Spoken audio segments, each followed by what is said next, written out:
financial troubles or homeowner troubles that I've been discussing here. So it's been uneven in the Bay Area, whereas in the Central Valley it's been almost across the board for any sort of purchases in the last year or two. So will there ever be an across-the-board kind of collapse like we've seen in the Stockton area? I'm not an economist. Some of the studies, at least that we've seen from loan performance, First American and then others who utilize their data, is there is a pretty high concentration also of option arms in some of these more expensive areas. And that's the difference, because even if you got caught up in a risky or even irrational financing arrangement, if you can ultimately turn around and sell the house and get your investment out, or maybe even some profit, you can do that. And traditionally, up until about a year ago, when we were working on these mortgage default cases, usually that was the worst thing that would happen to a homeowner who was in trouble. They have to sell and get out. So these people in the areas where the prices have held steady still have that choice.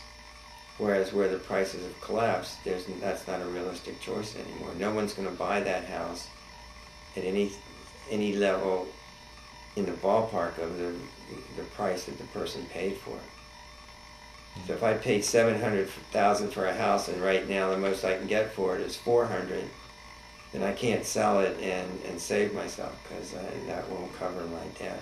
Do all of those situations go into foreclosure, or have you ever seen any short sales of that magnitude with the $300,000 less? I know a lot of the lenders, in order to do the short sale, they actually request for a promissory note. We haven't seen that many short sales, but you're right, the short sale is not a complete remedy for people. There are going to be some consequences from doing it, either a promissory note or some other kind of ongoing debt or obligation that they're going to walk away with. When they do the loan modifications, are they just adjusting the interest rate, or do you see many where they actually buy down the principal balance or provide a lower loan amount?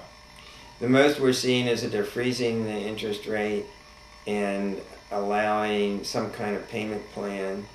A forbearance agreement is actually, technically that's what it is, if the buyer can offer some kind of payment plan to deal with the current arrears, then they're agreeing to that as what we call a forbearance plan.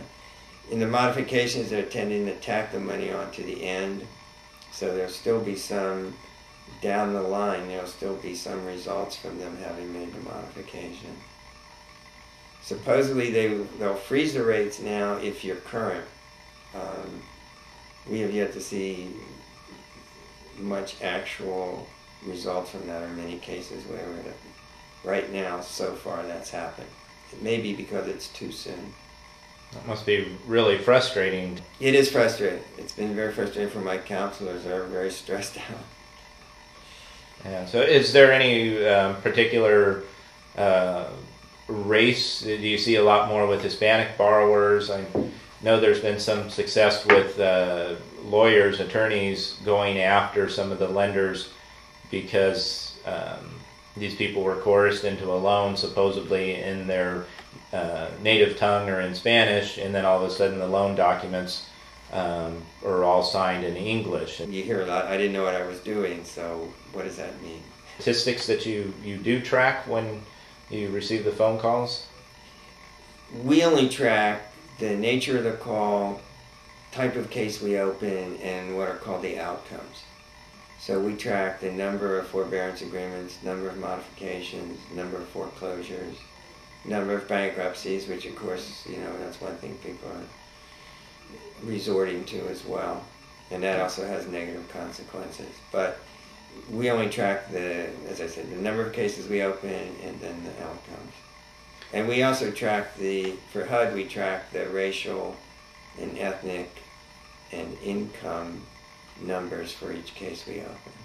Do you actually get a chance to see the original loan documents, that loan application? First of all, we've seen a lot of inflated loans based on stated income. And We don't track the numbers. We remember one where the stated income was $100,000 and the actual income was $25,000. Wow. And I would say that's not unusual. We've seen stated income is, double or more. And then all of your counseling has to be centered on primary residents, right? Or do you also work with people who have rental properties? No, we also deal with renters.